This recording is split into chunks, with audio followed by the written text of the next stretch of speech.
I shall tell you a story that has haunted our coastal village of Blackthorn for generations. It is not a story for the faint of heart, for it speaks of holy places defiled and faith corrupted into something unspeakable. This is the truth of what transpired within the stone walls of St. Hilda's Priory in the year of our Lord 1819. The Priory was an ancient place, a lonely outpost of faith perched on the rugged cliffs of Northumberland, where the sea wind screamed like a damned soul and the salt spray crusted the grey stones like frost. It was home to a small order of Benedictine nuns, a place of quiet prayer and contemplation, or so we in the village below believed. The prioress was Mother Superior Agatha, a woman of stern countenance and iron will, who had ruled St. Hilda's for 3 decades. She was seldom seen in the village, and when she was, her presence cast a pall of silence, her dark eyes seeming to look through a person rather than at them. She was served by 3 sisters, each more peculiar than the last. There was Sister Beatrice, a gaunt, silent woman with skeletal fingers that were never still, always moving as if in constant, silent prayer or counting some invisible rosary.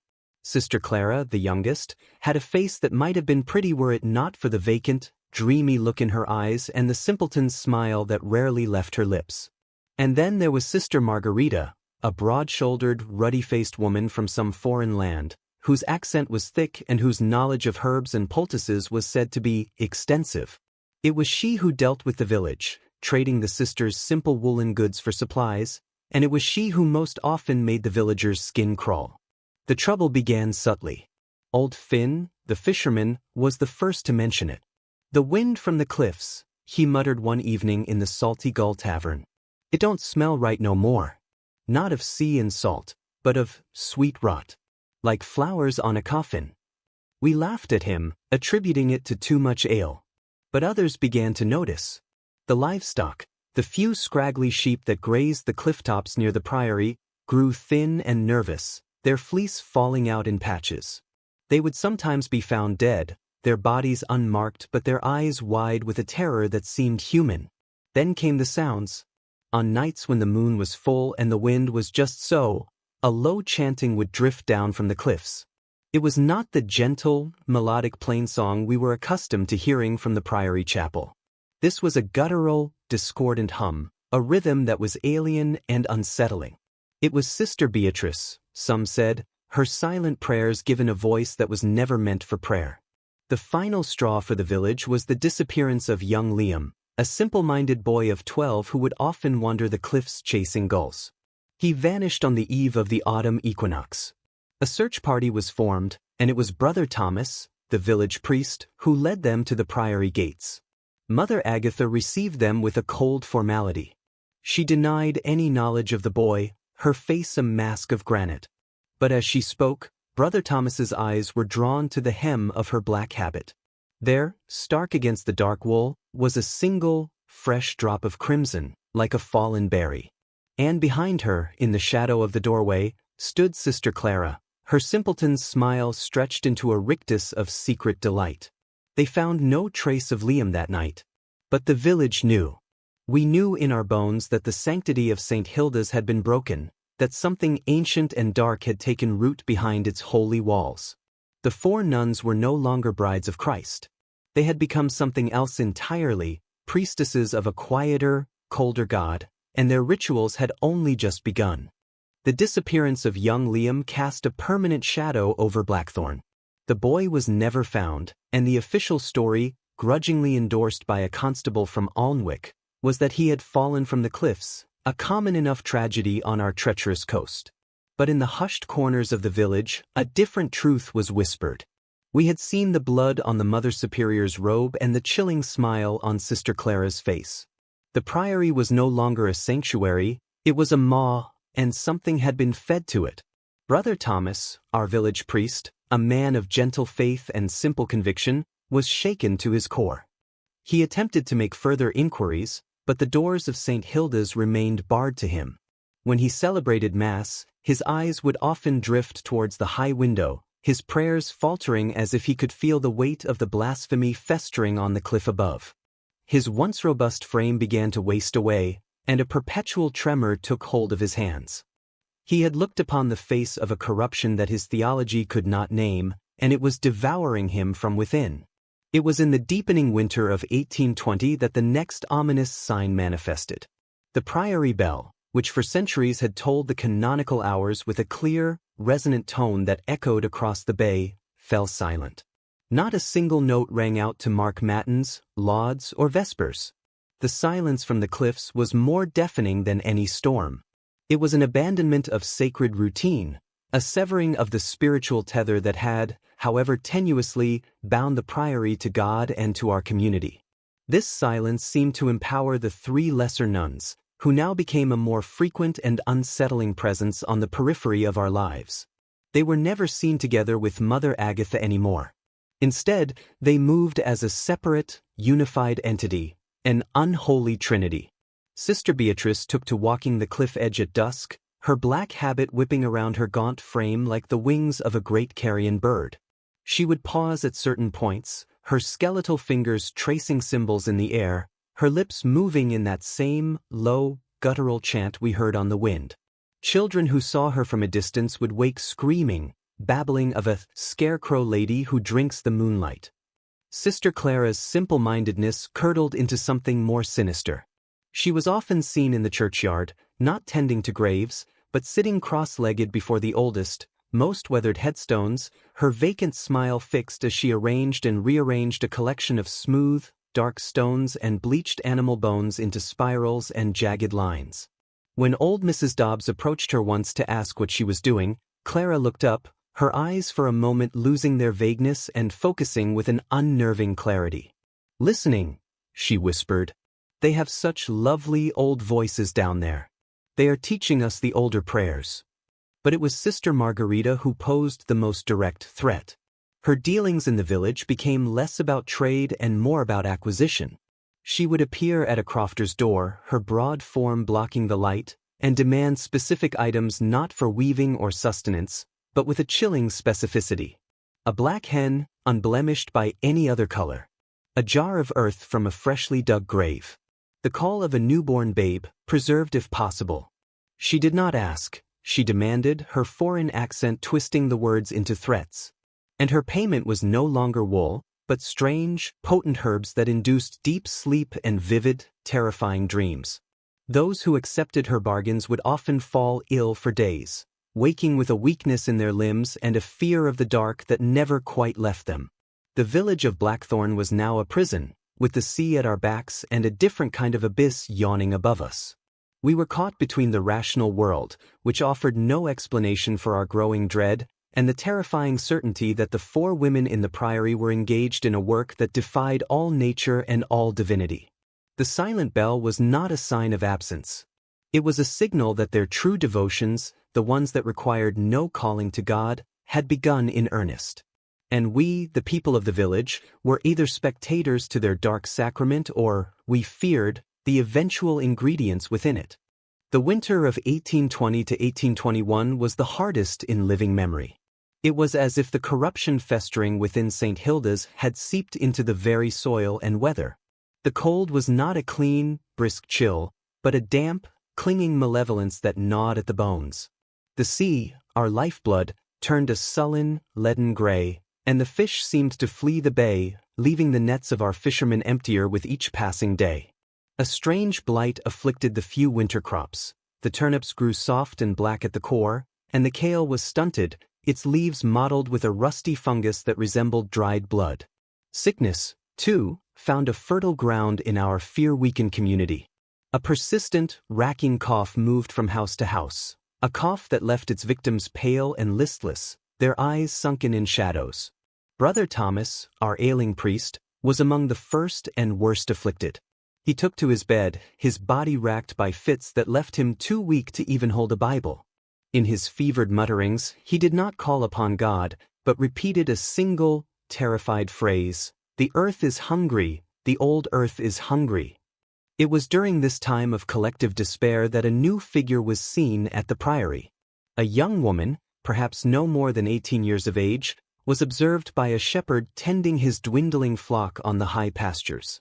She was tall and slender, dressed not in the traditional black of the order, but in a coarse, undyed gray wool, marking her as a postulant, a novice. Her most striking feature, even from a distance, was her hair, a cascade of the palest silver blonde, like moonlight on snow. She moved with a grace that seemed otherworldly, her steps silent on the frost-hardened ground. The arrival of a new novice should have been a sign of hope, a renewal of faith. Instead, it sent a fresh wave of dread through Blackthorn. Who would willingly join such a place now? The story, as we later pieced it together from a traveling tinker, was that her name was Evangeline. She was the last daughter of a minor gentry family from the Scottish borders, her lineage said to be ancient and tinged with its own strange lore. Orphaned and left with no prospects, she had been sent to the Priory, a distant relation having arranged her entry, likely to be rid of her and her unsettling beauty.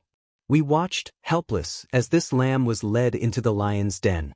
We saw her, on rare occasions, walking the cloistered garden within the Priory walls, always flanked by one of the three sisters. She never looked towards the village. Her gaze was always turned upwards, towards the sky, or downwards, towards the earth, as if searching for something. Her face was a mask of serene contemplation, but there was a tension in her posture, a watchfulness that suggested the serenity was a hard-won discipline. Sister Margarita, during one of her grim errands to the village, was confronted by the blacksmith's wife, a woman of stout heart and plain speech. "That girl," the woman said, gesturing vaguely towards the cliffs. "That novice. What are you doing with her?" Margarita's ruddy face split into a slow, unpleasant smile. "Every garden needs new soil, does it not?" she replied, her accent making the words thick and ominous. "And some flowers bloom best in the dark." The meaning of her words became horrifyingly clear a fortnight later. The strange chanting from the Priory, which had been a sporadic occurrence, now began with a new and terrible regularity, always commencing at the witching hour. And with it came a new sound, the high, clear, and utterly terrified voice of a young woman, screaming not in pain, but in pure, unadulterated spiritual horror. The screams would be swallowed by the chanting, absorbed into its discordant rhythm, until all that was left was the hum and the howling of the wind. Evangeline was not being taught to pray. She was being broken and reshaped. The four nuns had found a new, fertile vessel for their darkness, and the land itself seemed to shudder in anticipation of what was to be sown. As the unnatural winter clung to Blackthorn with skeletal fingers, the village began to fracture. Some, the younger and more pragmatic, clung to rational explanations. A string of bad luck, a fever born of miasma from the marshes. But for the older folk, and those who worked the land and sea, the truth was inescapable. St. Hilda's was a poisoned well, and its toxin was seeping into our world. The most profound testimony came from Jonah, the ancient sexton of our village church. A man of few words and steadfast nerve, he had buried 3 generations of Blackthorn's dead and feared nothing that walked in God's daylight or the devil's dark. But one morning he was found trembling by the churchyard gate, his face the color of ash. He refused to speak of it for 2 days, until Brother Thomas, from his sickbed, insisted on hearing his confession. What Jonah whispered to the dying priest was later relayed to a trusted few, and from there, it seeped into the village consciousness like a chilling fog. He had been unable to sleep, troubled by the ceaseless, distant chanting. Taking his lantern, he had ventured to the church to seek solace in his duties. As he was tidying the vestry, he heard a sound from the nave, a soft, wet, dragging noise. Peering through the cracked door, he saw a figure kneeling before the altar. It was a woman in a nun's habit, her back to him. Her shoulders were shaking not with tears, but with a low, guttural laughter that was utterly alien to the sacred space. In the dim light of the sanctuary lamp, he saw she was drawing something on the stone flags with a thick, dark liquid that dripped from her fingers. The air, he said, reeked of copper and spoiled meat. As he watched, frozen in horror, the figure began to turn its head. Jonah, a man not given to fancy, swore he did not wait to see its face. He fled into the night, the sound of that terrible, mirthless laughter chasing him through the churchyard. The following morning, with the sun offering no comfort, he forced himself to return to the church. The nave was empty. But before the altar, on the cold stone, was a dark, sticky stain that no amount of scrubbing would fully erase. And lying discarded in a shadowed corner, as if forgotten in a frantic flight, was a small, neatly folded square of black wool, a wimple, the headdress of a nun. It was stained around its edges with the same dark substance. The wimple was identified. It belonged to Sister Clara. This was no longer a matter of whispers and strange sounds. This was a physical violation, a desecration. The evil from the Priory was no longer confined to its walls. It was walking among us, defiling our most holy place. The discovery broke the last of Brother Thomas's spirit. He died that very night, his final words a whispered plea, "Do not let them consecrate the new moon." His funeral was a bleak, hurried affair. The villagers attended in a state of numb terror, their eyes darting towards the cliffs, expecting at any moment to see the 4 black-clad figures watching their triumph. We buried a good man, but we felt we were burying our last connection to God's grace along with him. The church felt empty now, not of people, but of presence.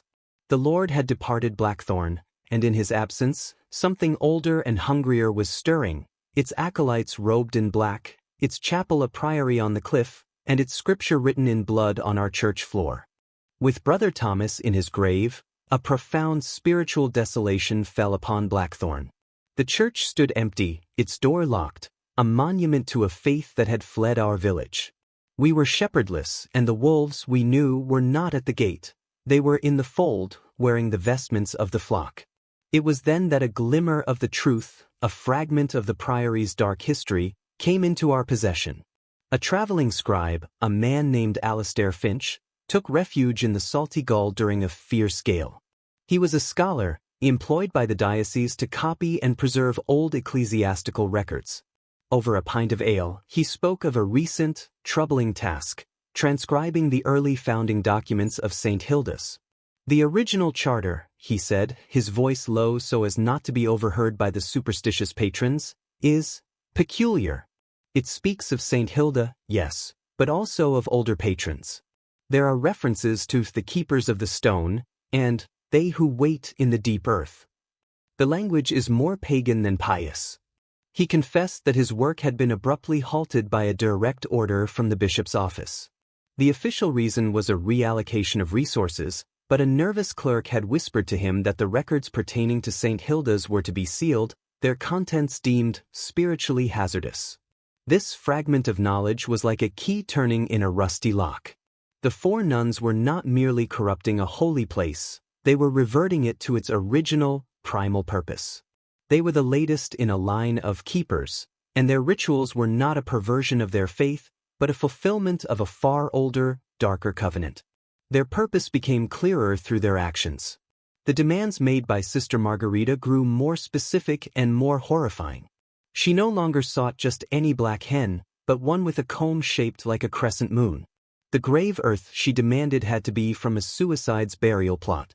The items were no longer merely morbid.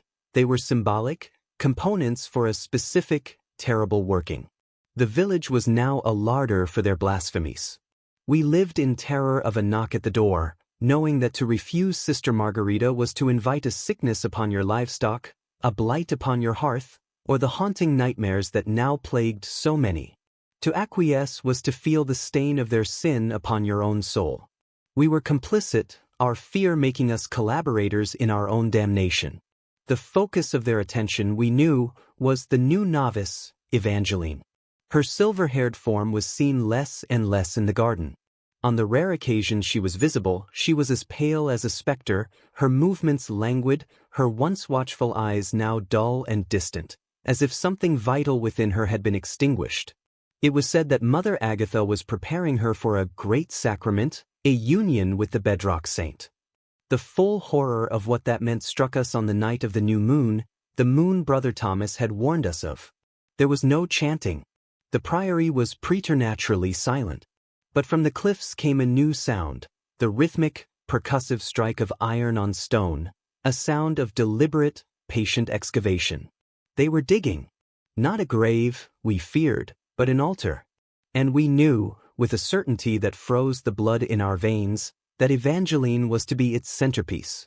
The coven had found the perfect vessel for their ancient god, and the consecration was at hand. Our village was not just a larder, it was the audience to a sacrifice that would bind the land to their will for another age. The silence from the priory was more terrifying than the chanting. It was the silence of a drawn breath before a plunge, of a poised blade. The rhythmic striking of iron on stone continued for 3 nights, a grim metronome counting down to an unspeakable event. We slept fitfully, if at all, our dreams filled with images of dark earth and pale, bound forms. It was on the 4th day that young Finn, old Finn's grandson, made the discovery that confirmed our worst fears. Defying his grandfather's orders, he had taken a small skiff to check his lobster pots in a secluded cove directly beneath the Priory cliffs. The sea was unusually calm, a flat, oily gray. As he hauled a pot, his hand slipped, and the rope pulled a jagged gash across his palm. Cursing, he looked down into the water to rinse the wound, and what he saw there made him forget his pain entirely. The clear water, filtered by the rocky cove, revealed the cliff face below the waterline. And there, carved into the very bedrock, was a massive, intricate symbol.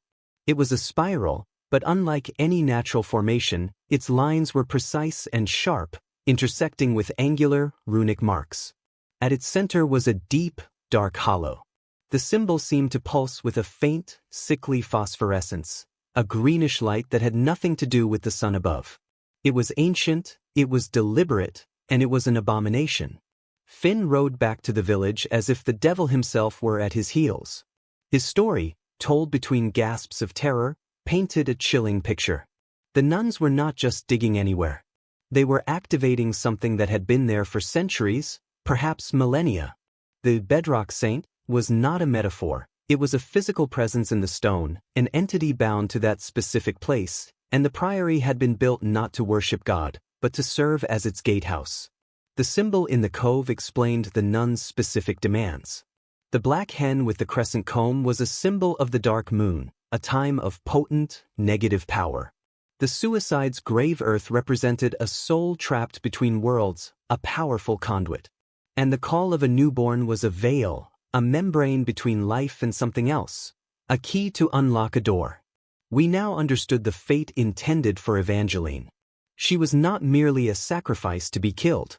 Her unique nature, her silver hair like moonlight, her lineage of strange lore, she was to be a conduit, a living key. Her life force, her very soul, was to be used to awaken whatever slumbered in that carved stone. The Great Sacrament was an invocation. A desperate, grim resolve began to replace our paralyzing fear. We could not stand by. We were simple folk, fishermen, farmers, smiths, but we were still men. Led by the blacksmith, a giant of a man named Gideon, we formed a plan. It was a fool's errand, we knew.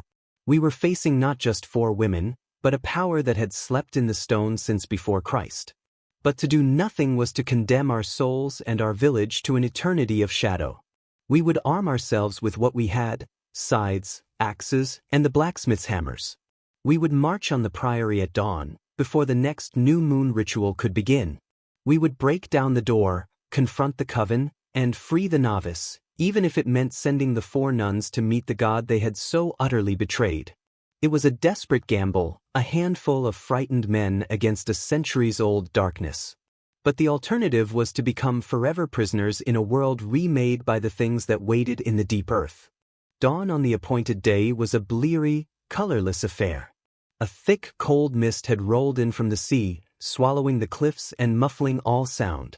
It felt like a shroud laid over the world, or a blessing from a disinterested God, granting us cover for the terrible work ahead. There were 12 of us in all, led by Gideon the blacksmith. Our faces were set in grim masks, our knuckles white on the hafts of our tools. We were not an army, we were a funeral procession for our own innocence. We took the narrow, winding path up the cliff, the mist clinging to our clothes like damp cobwebs. The only sounds were the crunch of our boots on the gravel and the frantic beating of our own hearts. The priory loomed out of the fog suddenly, its dark stones weeping with moisture, its windows like sightless eyes. The great oak door, which had remained barred for so long, stood slightly ajar. It was an invitation or a trap. We did not pause to decide which. Gideon put his shoulder to the door and it swung inward with a groan that echoed through a cavernous, empty space. We filed into the main courtyard, our weapons held ready. The place was deathly still. The cloisters that surrounded the yard were empty, the cells behind them dark. The air was thick with the cloying, sweet-rot scent we had come to know so well. "Spread out," Gideon commanded, his voice a low rumble. "Find the girl. Find them all." We moved in pairs, our footsteps unnaturally loud in the silence. The chapel was our first destination. Pushing open the heavy door, we were met with a scene of profound desecration. The cross above the altar had been torn down and lay in splinters on the floor. In its place, hanging from the stone wall, was a great, circular symbol woven from twisted, blackened thorn branches. A larger version of the spiral Finn had seen in the cove. The pews were overturned, and the stone floor was scrawled with the same angular runes, drawn in what I desperately prayed was ash. But the chapel was empty. A cry from the rear of the Priory sent us running. One of the fishermen, searching the storehouses, had found the source of the digging sound. Behind the refectory, a yawning pit had been dug directly into the cliffside. It was not a grave, it was a tunnel, sloping down into impenetrable darkness. From within emanated a low, vibrational hum that set our teeth on edge and the same foul, coppery smell, now so strong it was suffocating. This was where they had gone. This was the heart of their blasphemy. Gideon did not hesitate. "With me," he ordered, and with a lit torch in one hand and his great hammer in the other, he led the way down into the earth. The tunnel was narrow, the walls slick with damp and carved with the same incessant symbols. The hum grew louder, resolving now into a chant, the same guttural language we had heard on the wind, but now it was a roaring, ecstatic chorus. The air grew warmer, thick with a palpable energy that felt like a storm about to break. We emerged into a vast, natural cavern, and the sight that met our eyes froze the blood in our veins. The cavern opened out to the sea below, the new moon casting a sickly silver light upon a scene from a madman's Bible. In the center of the cavern, directly before the opening, was a massive, flat stone, an ancient altar. Carved into its surface was the great spiral. And upon that altar, bound hand and foot with strips of black wool, lay Evangeline. She was naked, her silver hair fanned out around her head like a halo. Her eyes were wide with terror, but she made no sound. Standing over her was Mother Superior Agatha, a long, curved dagger in her hand, its blade gleaming in the unnatural light. Sisters Beatrice, Clara, and Margarita stood at the points of the spiral, their arms raised, their voices raised in that deafening, unholy litany. They had not been digging a grave. They had been unearthing a temple. And the sacrament was about to begin. For a moment, we were paralyzed, our minds refusing to process the scene before us. The sheer scale of the blasphemy, the raw, ancient power thrumming in the cavern, held us fast. It was Gideon who broke the spell.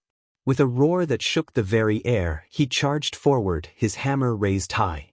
"Stop this madness," he bellowed, his voice echoing off the cavern walls. The chanting ceased abruptly.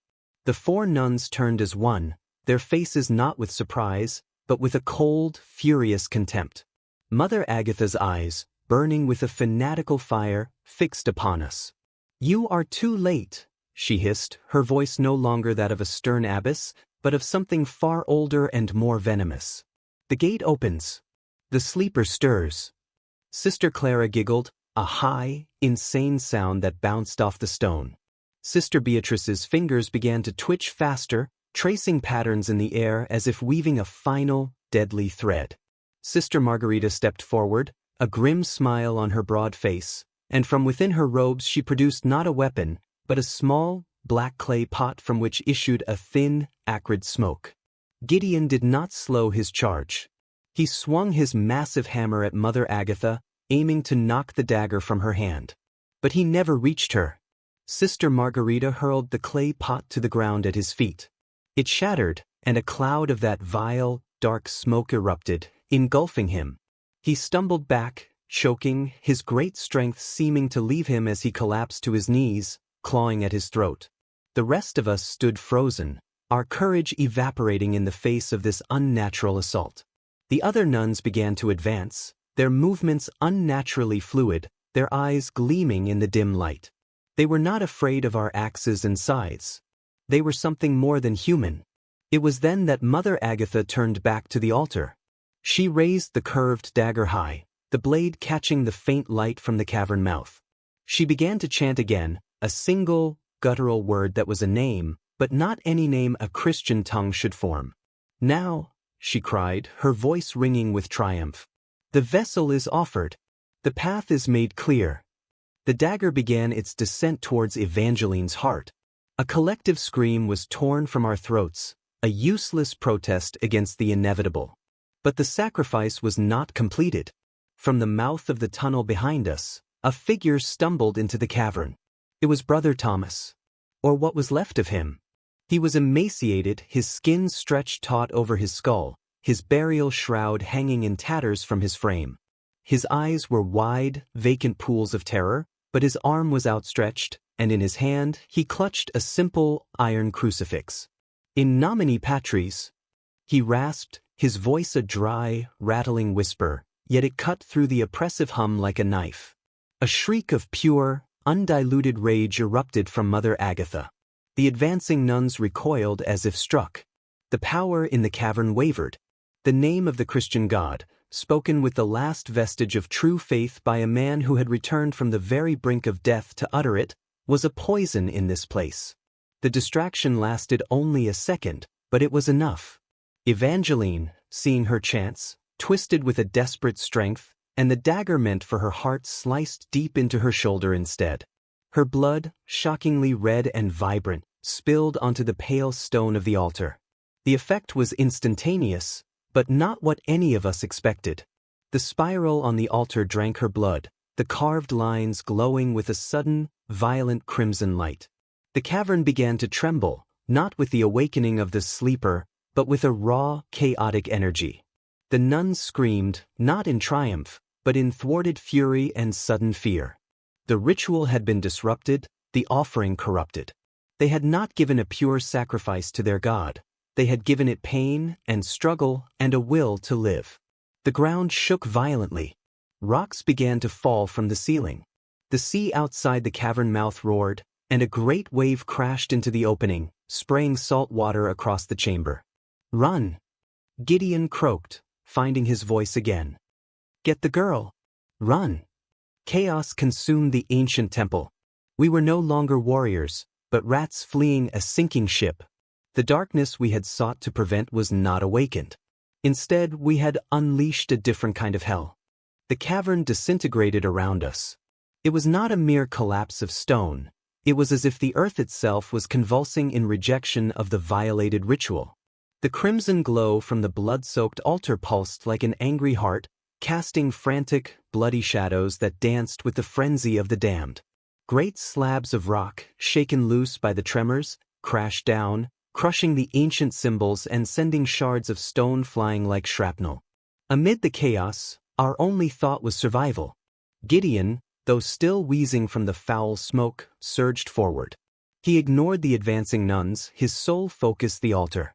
Sister Margarita moved to block his path, her face a mask of rage, but a falling stone struck her shoulder with a sickening crack, and she fell with a cry, her form swallowed by the dust and shadows. Sister Clara was on her knees, wailing, clutching her head as if the very sound of the world ending was agony to her. Sister Beatrice had vanished, perhaps consumed by the darkness she had so long served. Gideon reached the altar. With a mighty heave, he tore the bindings from Evangeline's wrists and ankles. The girl was limp, her shoulder a mess of blood, her eyes rolling back in her head. Gideon lifted her as if she were a child and turned, bellowing for a retreat. We needed no second command.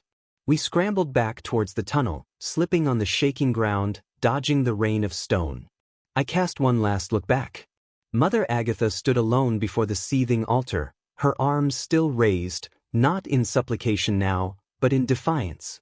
She was screaming curses, not at us, but at the stone, at the failing ritual, at the God she had betrayed. A massive section of the ceiling gave way directly above her, and the blackness swallowed her whole, her curses cut off with a final, dreadful suddenness. The tunnel was a nightmare of collapsing earth. We ran, half carrying each other, driven by primal terror. Behind us, the roaring of the sea grew louder, a great, gulping sound as the cavern was swallowed by the waves. We burst out into the Priory courtyard just as the entrance to the tunnel sealed itself with a final, grinding crash, entombing the nuns and their dark god forever. We did not stop.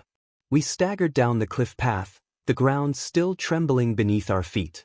When we reached the village, we collapsed in the muddy street, gasping, weeping, staring back at the cliff.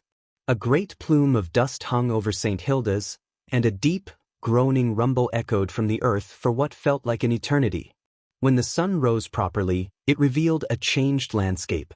A great portion of the cliff face, along with the entire priory, had sheared away and slid into the sea. Where St. Hilda's had stood for centuries, there was now only a raw, gaping scar of pale stone and dirt. We had stopped the sacrifice. We had saved Evangeline, at least in body. But as we looked upon the devastation, we felt no triumph. We had not conquered the evil. We had merely caused it to turn in upon itself. We had wounded the earth, and the wound was deep. The sleeper had not awakened, but its bed had been broken, its temple destroyed.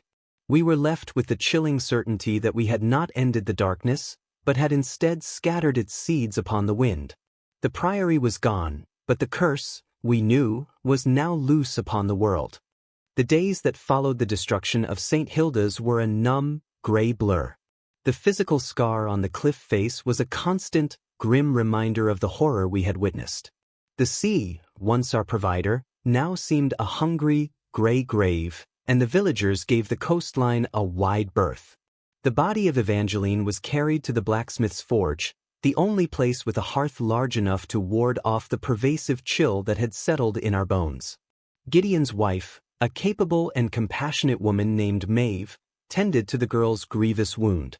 The flesh around it was an angry, purplish red, and the girl burned with a fever that no common poultice could break. She did not speak, nor did her eyes focus on anything in this world. They remained wide and unseeing, fixed on some private terror. We buried our dead, the fishermen who had been struck by falling stone in the cavern. They were given Christian rites, though the words spoken over their graves felt hollow, a desperate incantation against a darkness that had already proven itself stronger than our faith. Brother Thomas, or the thing that had worn his likeness, was never found. We chose to believe that his final act had granted his soul peace, and that the earth had reclaimed his body. It was a comforting fiction we all clung to. The village of Blackthorn was a broken place.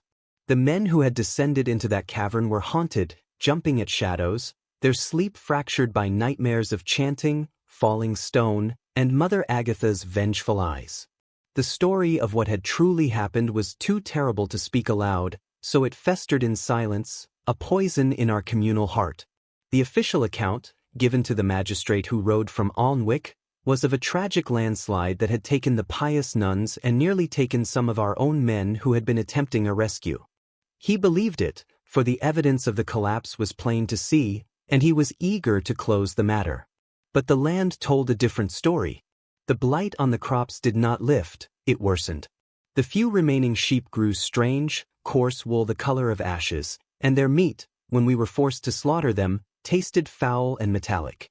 The fish did not return to the bay. A deep, profound silence fell over Blackthorn, broken only by the wind, which now seemed to carry a new sound, a faint, weeping sigh that some said was the earth itself mourning its violated sanctity. Most troubling of all was the well. The village well, which had always given sweet, clear water, now produced a brackish, sludgy liquid that smelled of the sea and of the coppery tang of blood. Those who drank from it suffered from violent cramps and visions of drowning in darkness. We were forced to dig a new well far inland, a laborious task that sapped our remaining strength. We had gone into the priory to destroy a curse, but we had only succeeded in shattering its container. The evil was not gone. It was diluted, seeped into the soil, the water, the very air we breathed. The 4 nuns were dead, but their work, it seemed, was just beginning. The foundation they had laid was now complete, not in stone and ritual, but in the corrupted essence of the land itself. We had saved one girl from the altar, but we had damned our entire village to a slower, more insidious death. The battle was over, but the war for the soul of Blackthorn had entered a new and far more hopeless phase. Evangeline's fever broke on the 7th day, but the woman who awoke was a mere specter of the novice we had pulled from the altar. The vibrant silver of her hair seemed tarnished, and her eyes, once watchful, were now pools of a deep, abiding terror.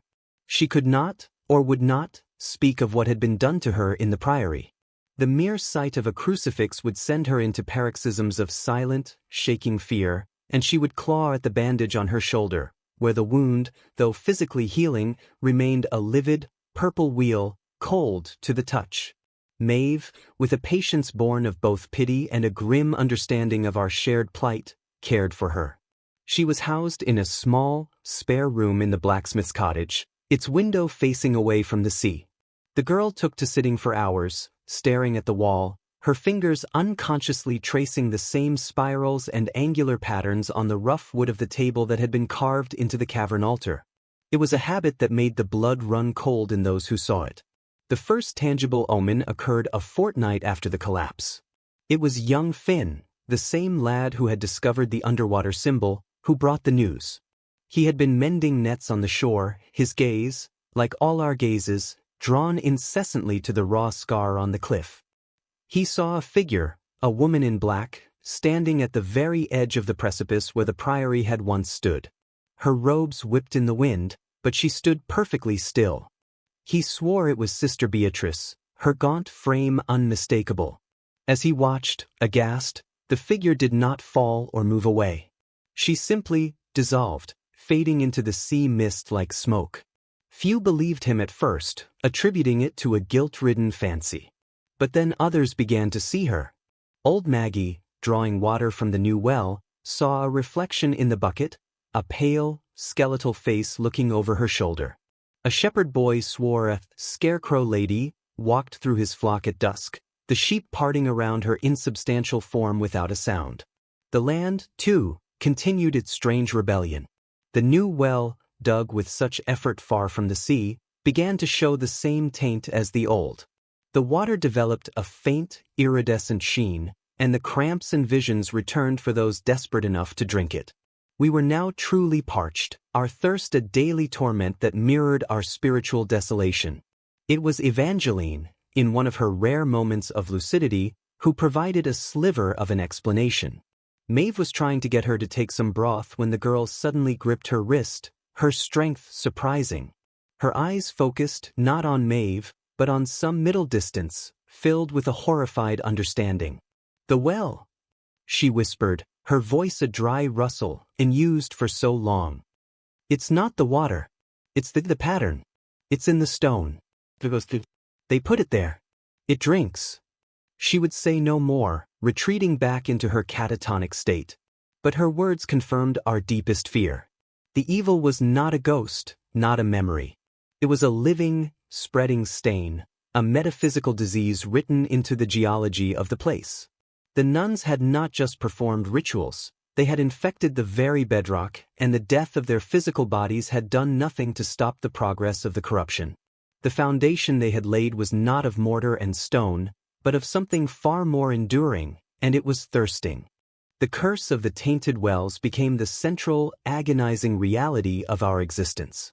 Our bodies, our livestock, our crops, all cried out for clean water.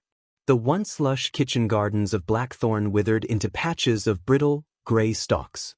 The village's few cows, their udders dry and swollen, lowed piteously day and night, a sound of pure torment that frayed our already shattered nerves. Our own lips cracked, and our heads throbbed with a constant, dull ache. Thirst became a demon that rode upon every shoulder, whispering of cool, clear streams that existed only in memory. This physical suffering began to tear at the fragile bonds of our community. Desperation bred suspicion and dark thoughts. The initial unity we had found in our assault on the Priory evaporated, replaced by a festering paranoia. A faction, led by the fisherman Finn and his kin, argued for abandoning Blackthorn entirely. "The land is cursed," Finn would proclaim, his voice hoarse. We must take to the sea, find a new home further down the coast. To stay is to die a slow death or worse. But others, led by Gideon, resisted. This is our home, the blacksmith would roar, though his own massive frame was beginning to shrink from dehydration. Our fathers and their fathers are buried here. We do not flee from shadows. We fight. The arguments grew heated, often erupting into shouting matches outside the shuttered church. The very real, practical difficulties of Finn's plan were daunting. Where would they go? How would they feed themselves? The sea, once our ally, was now seen as the source of our affliction, and the thought of trusting our lives to it was abhorrent to many. It was in this cauldron of fear and thirst that the first accusation of witchcraft was uttered. It was directed not at a ghost, but at the living. Evangeline. Her continued, strange behavior, the silent tracing of patterns, her violent aversion to holy symbols, the unnatural cold of her wound, began to be viewed not with pity, but with terror. Whispers started. She was their novice, some muttered. They poured their knowledge into her. She is the last vessel. Perhaps the land sickens because she is here. Maeve defended her fiercely, standing like a lioness before the door to the girl's room. But even her resolve was tested when, one evening, she found Evangeline standing over the village's lone, struggling apple tree, its leaves curled and brown. The girl's hand was resting on its bark, and from her fingertips, a faint, grayish discoloration seemed to be spreading up the trunk. When Maeve called her name, Evangeline started, her eyes wide with confusion, as if she had been sleepwalking. The sight broke something in Maeve. She confided in Gideon that night, her voice trembling. I cannot tell if she is a victim, my love, or a conduit. What if by saving her, we brought the final piece of their curse into our very home? Gideon had no answer. He looked from his wife's weary face to the locked door of the girl's room, and then out the window towards the accusing silence of the cliff. The enemy was no longer a quartet of nuns in a distant priory. The enemy was among them, its nature ambiguous, its threat insidious. The village was dividing, not just over a course of action, but in its very soul. And the demon of thirst laughed, tightening its grip. The tension in Blackthorn reached its breaking point. The accusations against Evangeline, once whispers, were now spoken aloud in the village square. The sight of the blighted apple tree, its bark now permanently stained a sickly gray where she had touched it, was cited as irrefutable proof of her malign influence. Gideon, his authority waning under the strain of thirst and fear, could no longer shield her. In a desperate bid for clarity, he made a fateful decision. Before the assembled, terrified villagers, he led Evangeline from the cottage.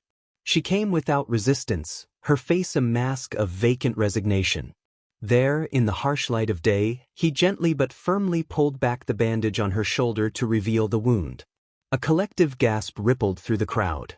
The wound was not merely a scar. The flesh had healed in a raised, lurid pattern.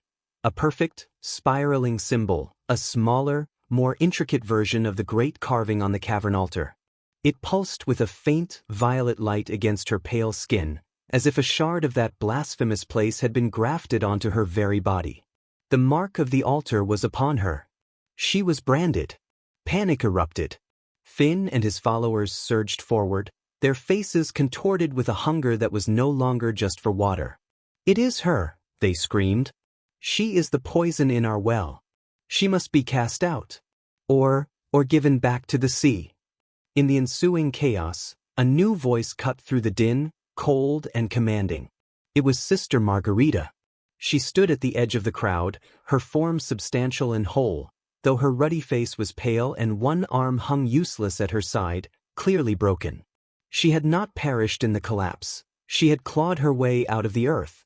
Her eyes, burning with a fervent, survivalist fire, fixed upon the terrified Evangeline. Fools, she spat. You think casting her out will save you? The pattern is woven. The foundation is laid. It thirsts, and it will drink from this land until there is nothing left but dust and bone. She pointed a trembling finger at Evangeline. She is the keys, but not the lock. The lock is in the stone, and it is now broken. You shattered the temple, and the power has nowhere to go. It is bleeding into the world. She offered a solution, a dreadful pact. The ritual, she claimed, could be completed, not to awaken the sleeper, but to appease the wounded, leaking power. To give it a focus, a vessel to contain the spillage. Evangeline, already marked, already a conduit, could be that vessel. A living sacrifice to bind the curse, to seal the wound in the world. Give her to me, Margarita demanded, her voice a low, persuasive thrum. Let me complete the work. I can channel the corruption into her, bind it to her flesh and soul. She will become the new prison, the new altar. The land will be cleansed. Your wells will run clear. The village was torn. It was a bargain with a devil they knew, a surrender to the very darkness they had fought. But the thirst was unbearable, the despair complete. The promise of clean water was a siren's call that drowned out all reason, all morality. Gideon, looking at the suffering faces of his people, felt his will crumble. To save the many, must one be sacrificed? And was Evangeline even truly human anymore, or was she, as Margarita claimed, already a part of the curse, a thing that rightly belonged to the dark? Under the desperate, pleading eyes of his people, Gideon gave a slow, agonized nod. The pact was made. We had fought the nuns, and now we were delivering their final victim into the hands of the last one standing. We were not heroes saving a maiden, we were drowning men throwing a companion to the sea monster to save ourselves. The decision, once made, propelled us into a nightmarish parody of ritual. There was no triumphant procession, only a grim, silent march back up the cliff path, a funeral train for a living soul. Evangeline walked between Gideon and Sister Margarita, her head bowed, offering no resistance. The rest of us followed, a shame-faced guard of honor, our thirst a traitorous accomplice in this betrayal. Sister Margarita led us not to the ruins of the Priory, but to a different, smaller outcrop of rock a short distance away, one that had been exposed by the great landslide. It was a flat, dark stone, unadorned by carvings, yet it felt ancient and hungry. The sea crashed below, a rhythmic drumbeat for the atrocity we were about to commit. Here, Margarita commanded, her voice stripped of its former persuasive tone, now sharp with impatience and pain from her broken arm. The foundation is everywhere now. The earth remembers the pattern. Lay her upon the stone. Gideon hesitated, his massive hands trembling. He looked at Evangeline, and for a fleeting moment, her eyes met his. There was no accusation in them, only a profound, weary sorrow, as if she had expected nothing less from the world of men. That look would haunt him for the rest of his days. With a grunt of anguish, he lifted her and placed her on the cold, dark rock. Margarita began to chant, not the roaring chorus of the cavern, but a low, sibilant whisper, a song of binding and containment. She produced a small, stone athame from her robes, not the curved dagger of sacrifice, but a sharp, precise tool for inscribing. She did not cut Evangeline. Instead, she began to trace the air above her, her movements mirroring the spiral pattern on the girl's shoulder. As she did, the mark on Evangeline's flesh began to glow with a fierce, violet light. The air grew thick and heavy. The wind died away to an unnerving stillness. From the ground around the stone, a faint, gray mist began to seep, coiling like serpents towards the prone form of Evangeline. It was the corruption, the taint from the land, drawn to the focus Margarita was creating. We watched, our own thirst forgotten in the face of this terrifying transference. The gray mist touched Evangeline's skin and was absorbed, drawn into the glowing spiral on her shoulder. She did not scream. She arched her back, her mouth open in a silent, endless gasp of agony. Her eyes, wide and unblinking, turned from their normal hue to a solid, lightless black, like pools of crude oil. The process seemed to take an eternity. The vibrant silver of her hair dulled to the color of tarnished lead. Her skin, once pale, became ashen and waxy. She was becoming a vessel, just as Margarita had promised, but the sight was not one of purification, but of a soul being systematically replaced with poison. Finally it was over. The last wisp of gray mist vanished into her. The violet light of the mark faded, leaving the spiral a livid, permanent scar. Evangeline lay still, her chest barely rising and falling. The blackness receded from her eyes, but they were now the flat, dead gray of a winter sea. Sister Margarita slumped, exhausted, a trickle of black blood seeping from the corner of her mouth. "It is done," she rasped. "The leak is plugged. The land will heal."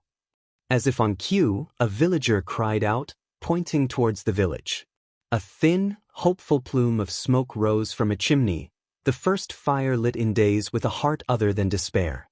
The immediate, oppressive sense of dread that had cloaked Blackthorn seemed to lessen, as if a storm cloud had passed. We had gotten what we wanted.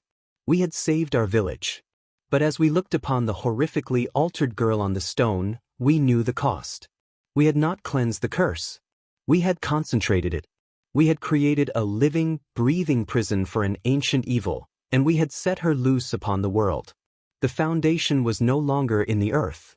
It was walking among us.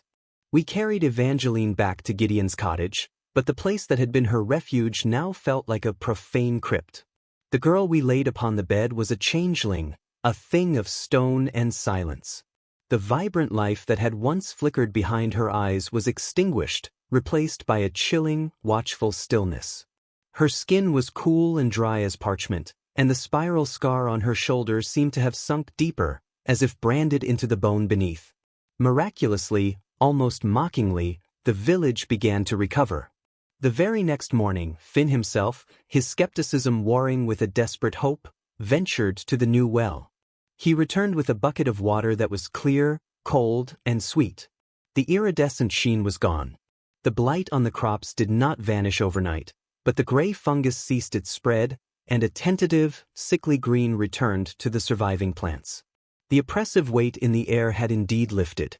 But the price of this salvation walked among us. Evangeline never spoke again. She would move through the village with a slow, deliberate pace, her feet making no sound on the gravel paths. She did not eat or drink, yet she did not waste away.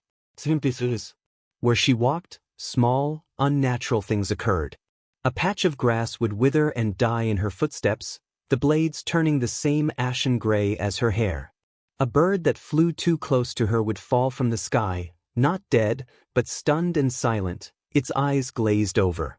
She had become a reliquary, a living container for the curse. The evil that had been diffused throughout the land was now contained within her, and it leaked out in these small, chilling exhalations. The villagers, who had once pitied her, now crossed the street to avoid her gaze. Children were forbidden from going near her. She was our savior and our damnation, a walking reminder of the pact we had made with the devil. Sister Margarita, her usefulness at an end, disappeared a week after the ritual. Some said she succumbed to her wounds in the night, her body claimed by the same earth she had so long manipulated. Others whispered that she had simply walked into the sea, her final duty to her dark faith fulfilled. We did not search for her. We were glad to be rid of her. Gideon, the rock upon which our village had once depended, was a broken man.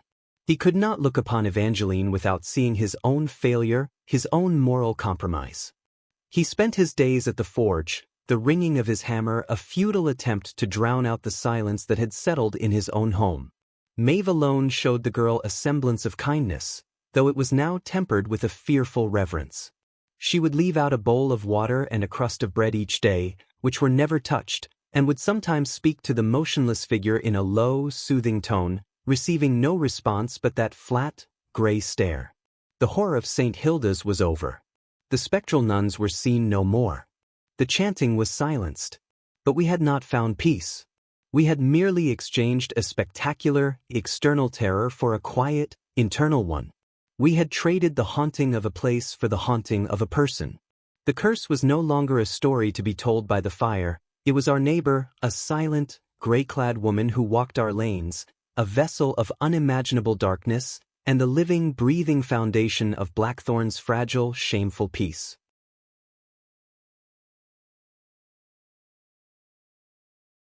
The seasons turned, and a fragile, uneasy normalcy settled over Blackthorn.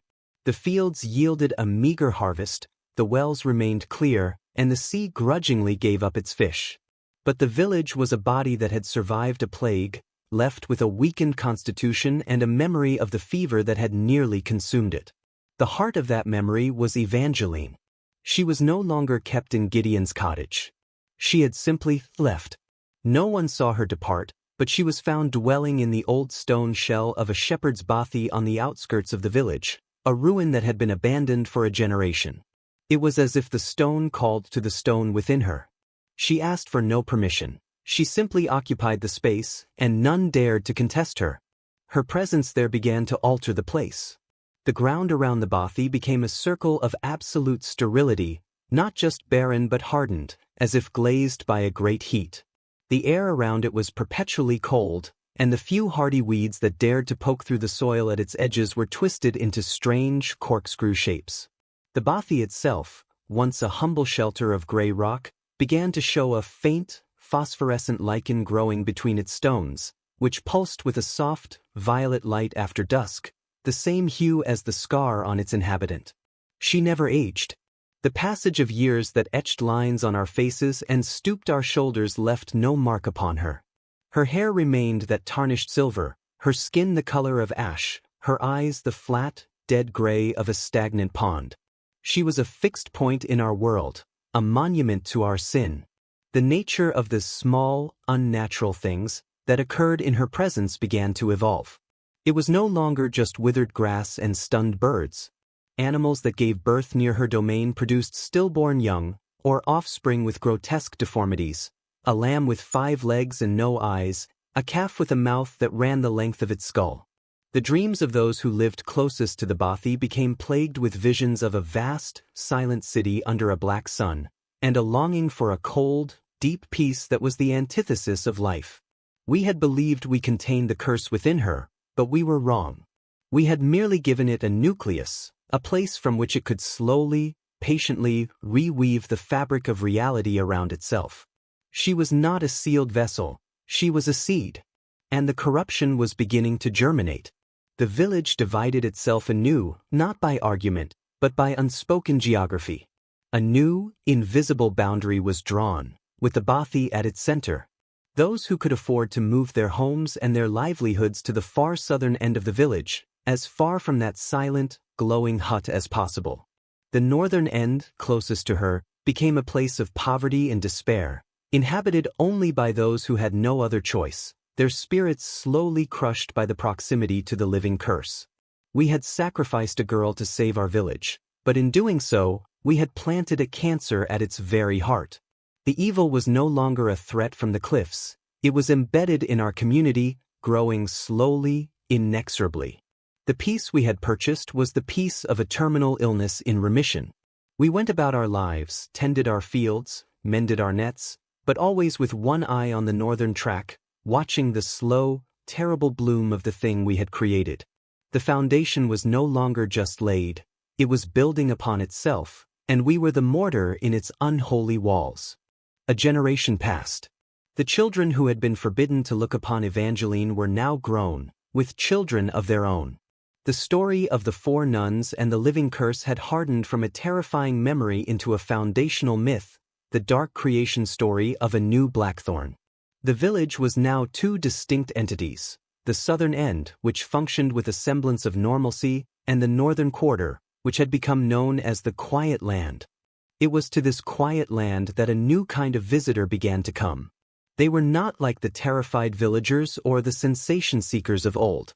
They were a somber, silent lot, men and women with a hungry look in their eyes, drawn from distant parts by whispers on the wind, by fragments of legend in forbidden texts, or by dreams of the city under the black sun. They were the pilgrims of the new silence. They would arrive at the outskirts of the village, their gazes fixed on the faint violet glow emanating from the old bothy. They did not seek lodging or food. They brought their own meager supplies and camped at the very edge of the sterile circle, as close to Evangeline's dwelling as they could bear. They did not pray or chant.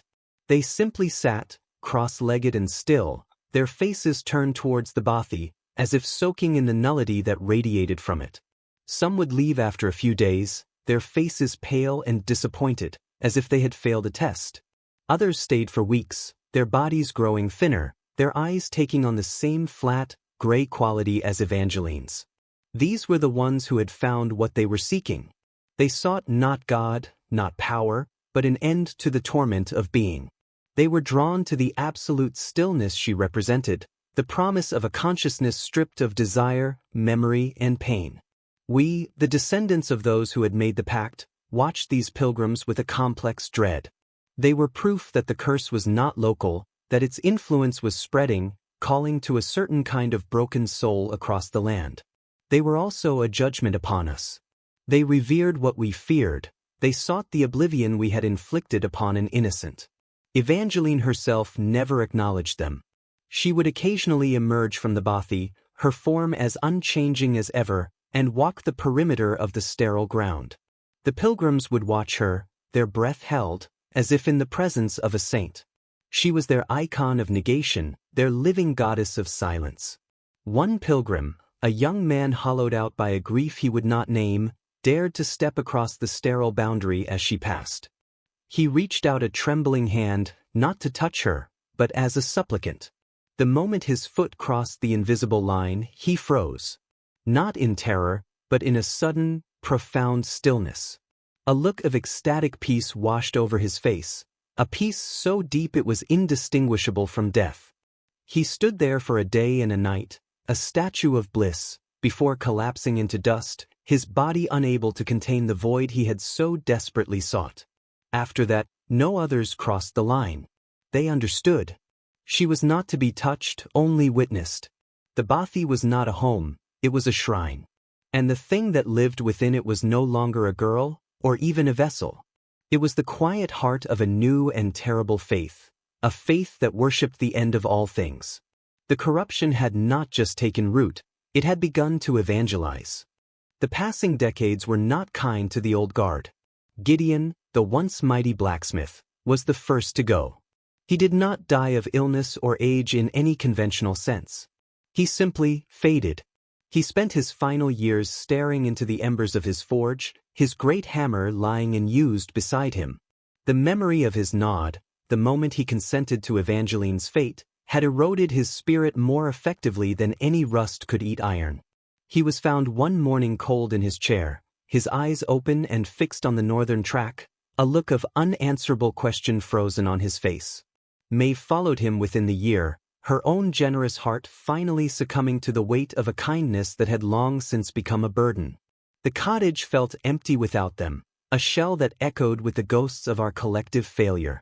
I am now an old man, the last living soul who remembers the fire in the cavern, the feel of the trembling earth, and the sight of the 4 nuns in their unholy glory. I have watched Blackthorn transform from a living village into a guardian community for a tomb, and from a tomb into a pilgrimage site for a death cult. The southern end of the village is mostly abandoned now. The younger generations, those with any spirit left, have long since departed for the factories of Newcastle or ships bound for the New World. They wanted no part of the silence that their elders had cultivated. Only the desperate, the strange, and the dying remain. And the pilgrims. Always the pilgrims. The quiet land has expanded. The circle of sterility around Evangeline's bothy has slowly, inexorably, crept outward, a few inches each year. The twisted, corkscrew weeds are now the dominant flora on the northern edge of the village. The dreams of the city under the black sun are now commonplace, even for those of us who try to resist. We wake with a longing for the cool, dark stone and the release from memory. Evangeline herself is less a figure and more a force of nature. She is rarely seen now, perhaps once in a turning of the moon. When she emerges, the very light around her seems to dim, as if she draws it into herself. The pilgrims prostrate themselves, pressing their faces into the blighted earth, communing with the emptiness she exudes. I feel the pull myself now in my bones. The thirst is back, but it is not for water. It is a thirst for an end to the remembering, for the silence that she promises. It is a terrible, peaceful thought. To just stop. To let the grayness take you. I understand now the true nature of the foundation the 4 nuns laid. It was not a foundation of stone, nor even of cursed energy. It was a foundation of an idea. The idea that existence is a flaw, and that non-existence is a perfected state. They were not serving a demon, they were serving the void. And in making Evangeline their vessel, they made that void a tangible presence in our world. The light is dying here. Not the sun, but the light of life, of struggle, of hope. It is being slowly extinguished by the patient, gentle, and utterly merciless silence that radiates from the ash-gray woman in the stone hut. We who remain are not living, we are waiting. Waiting for the final quiet note to fall, and for the long, peaceful dark that will follow. The horror is not in a scream, but in a sigh. And we are all breathing it in. My time grows short. The chill that has settled over Blackthorn has now taken root in my own lungs, and each breath is a ragged effort. I write this by the light of a single tallow candle, its feeble flame guttering in the stagnant air. I am the last keeper of the true story, the one who remembers the before. Soon there will be none. The expansion has accelerated. In the last year alone, the sterile ground has claimed another 10 yards. The old Miller house on the northern edge is now half subsumed. Its southern wall still stands, but its northern rooms have been absorbed into the absolute barrenness, the wood petrified and cold to the touch. The pilgrims no longer camp at the edge, they stand just beyond the advancing line, their faces rapt, awaiting the moment it reaches them and grants them the release they crave. I ventured to the border myself yesterday, leaning heavily on my stick. I looked across at the bothy. The phosphorescent lichen now covers it entirely, and it glows with a constant, sickly violet light that casts no shadows, but merely bleaches the color from the world. I saw her. Evangeline. She was standing in the doorway, her form indistinct, seeming to be made of the same stuff as the mist that now permanently cloaks the quiet land. She did not look at me, but through me as if I were already part of the past, a fading photograph. And in that moment I felt it, not fear, but an immense, gravitational pull. A longing to step across, to let the stillness wash over me, to forget the weight of this long, terrible century. It would be so easy. It is the easiest thing in the world. This is the final victory of the 4 nuns of St. Hilda's. They did not conquer with fire and brimstone, but with a seductive, silent negation. They offered the world not a monster, but an answer to its pain. An end. I can hear the wind now, or what passes for it. It does not howl or whisper. It sighs. A long, drawn-out exhalation of surrender. The candle flame dips and steadies, fighting a losing battle against the encroaching dark. I do not know what will become of this account. Perhaps I will bury it with me. Perhaps the sterile ground will consume it. It does not matter. The story is over.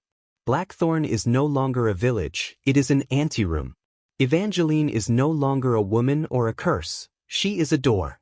And the door is slowly, gently, swinging shut. There is no more to tell. Only the waiting. And the aside. There is no more story to tell. The old man's journal ends there, the ink on the final page blurred by a single fallen drop of moisture. Whether a tear or the encroaching damp, none can say. He was found in his chair, cold and still, the candle burned to a stump, his face as peaceful as any of the pilgrims who sought the quiet land. That was generations ago.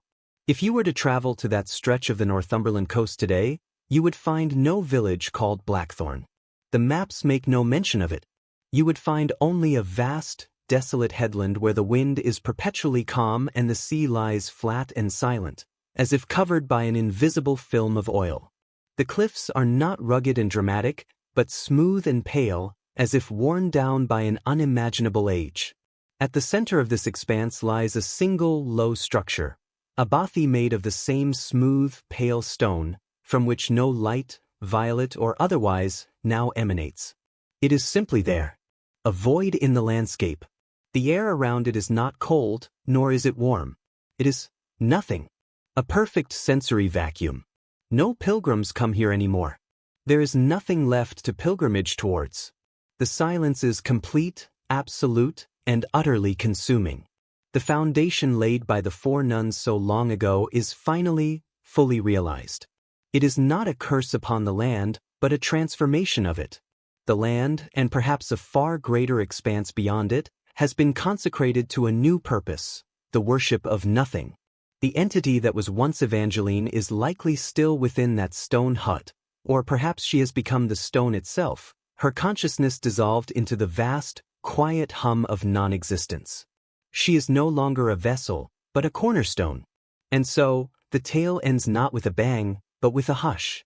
A question hangs in the air, as silent and pervasive as the stillness over the headland. Was this the story of a demonic possession, a battle between good and evil? Or was it the story of a cosmic correction, the removal of a noisy, flawed anomaly called life, and the return to a primordial, perfect silence? The journal of the old man provides the facts, but it cannot provide the answer. That you must decide for yourself. All that is certain is that on that forgotten coast, the wind does not blow, the sea does not crash, and the 4 nuns of St. Hilda's have, at last, achieved their eternal, silent prayer.